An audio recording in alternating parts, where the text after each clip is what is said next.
Hello and happy Tuesday, October 12th. Today what I'm going to do is show you these new release notes items here. So we have 9 of them to cover. Let's not waste any time and dive right in.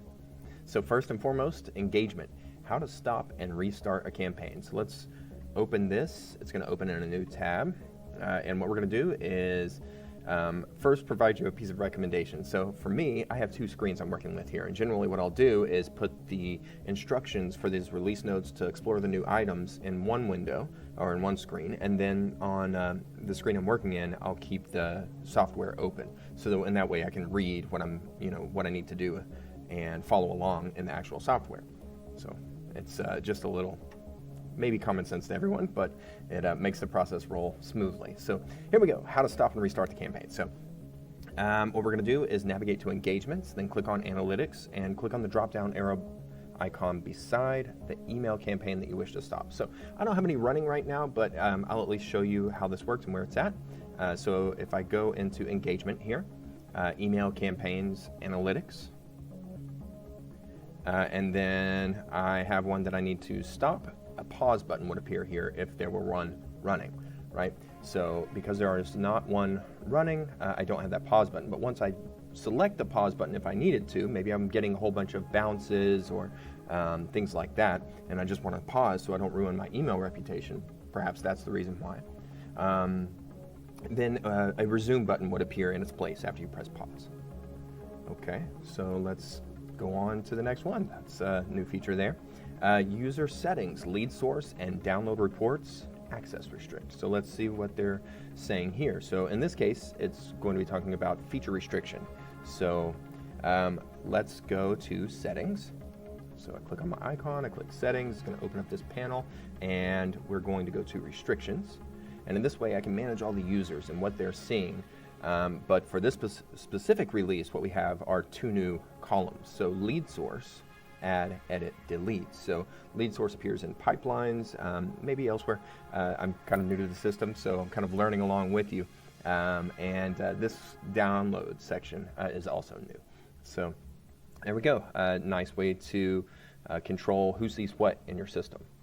So back to the dashboard and on to the next item. Next is going to be MFA integration. Gotta love this MFA stuff, multi-factor authentication. Generally means you gotta download another app and a little extra layer of security. So let me start by saying this is not a requirement in our software. We're not adopting this throughout the system for every user. It's only if you are required to use it or if you desire to use it.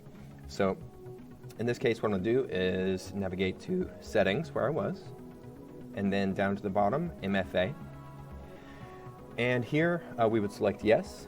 I do not wish to have this, but I will walk you through the screenshots to show you what happens on this screen after you select yes. So let's say I were to select yes here, and I move on, so it's going to give me this. It says install this Google Authenticator app on my device.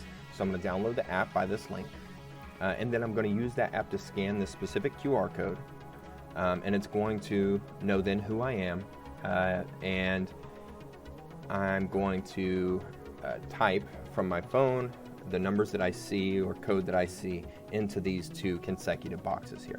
So as it says, there will be 2 MFA codes generated via your application. Type these codes and click save. Okay, so you'll get a message that says success. And once the configuration is done, you can log out once, then log in again with your login ID. And you'll be asked to insert the MFA token from Google Authenticator application. So it'll pop up on your phone with a token when you log in the next time, and you'll enter that token.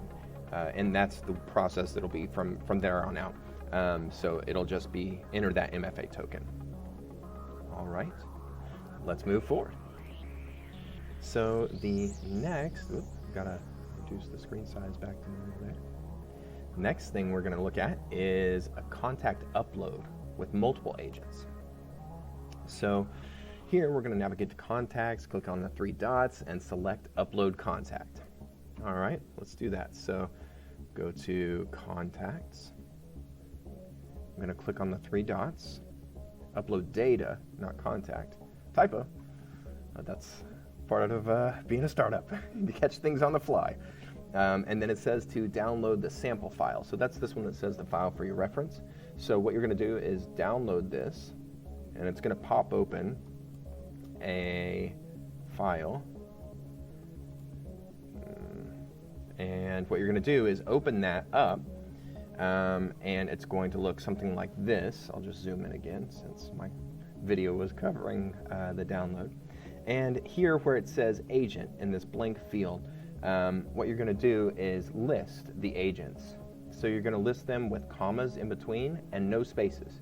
It's just the way Excel works and CSV files work. So you're going to go agent 1, agent 2, agent 3, and in that way you'll get the proper assignments to multiple agents. All right, we're trucking right along with these releases. Let's keep going. Pipelines, admin access, deal activity effort by individual agents. So with this one, what we're going to do is navigate to pipeline and then click on the 3 dots and select deal charts this time. So I'll show you that. So pipelines, looks like that. And it's set to 3 dots, then deal charts, right? 3 dots, deal charts. Okay. All right. And from there, we can select deal activities effort. I think it was automatically selected. Yes, it was. So this is the view for admin. I can see everybody's here. And if we used this and showed it to the public, this would look a lot different, right? Yours is going to look very fancy and nice. And then the difference between admin and agent in this case is that admin is going to be able to see the whole team. The agent is just going to be able to see their own. So just to give you an idea what that looks like here, it's deal charts, and then you'll see just your own activities effort here. Activities scheduled, email sent, files attached, notes created, and text messages or SMS sent. So it's a nice way to keep track of your own goals and efforts, pardon me, and the team's goals and efforts should you be in admin. All right. Win probability percentage in deal stages and deal chart. All right, so when you create a pipeline, you can set the win probability percentages now. So how this looks is you're going to navigate to pipeline and then create a new pipeline. And from there, you'll be able to set the name, save, and continue, obviously. And now what's new, and I'll just show you in this way, since this one's pretty straightforward, what you're going to do is set, or not, it's not mandatory. Again, we want you to be able to use the system in the way that you want to, and not overload you with features should you not wish to use them. So in this case, it's going to be a range from 10% to 100%, and you can select, maybe closed one is 100% and 90% is, signed or something like that. So that's sort of the purposes of that, and you can kind of see, based on percentages, your deal pipeline. Okay, percentage to close is generally a metric that we track when we are using percentages like that. Okay, so pipeline cloning is the next thing.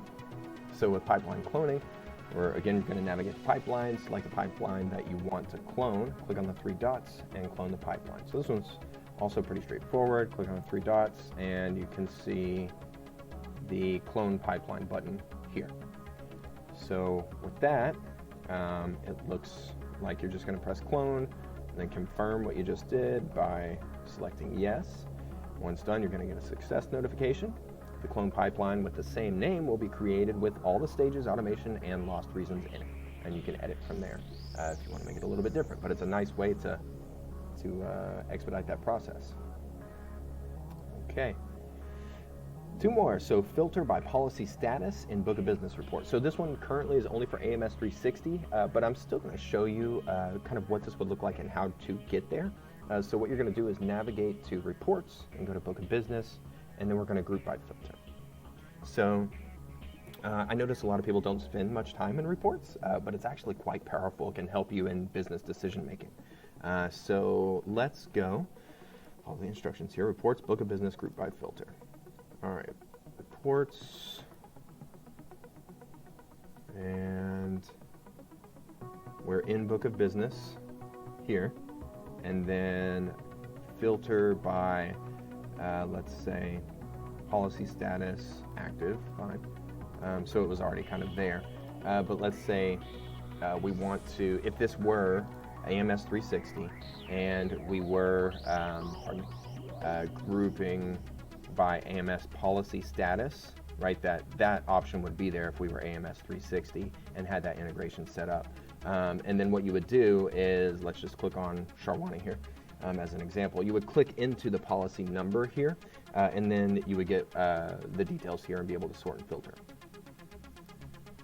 Okay, so last but not least, Quote Rush credentials, handling for the agents.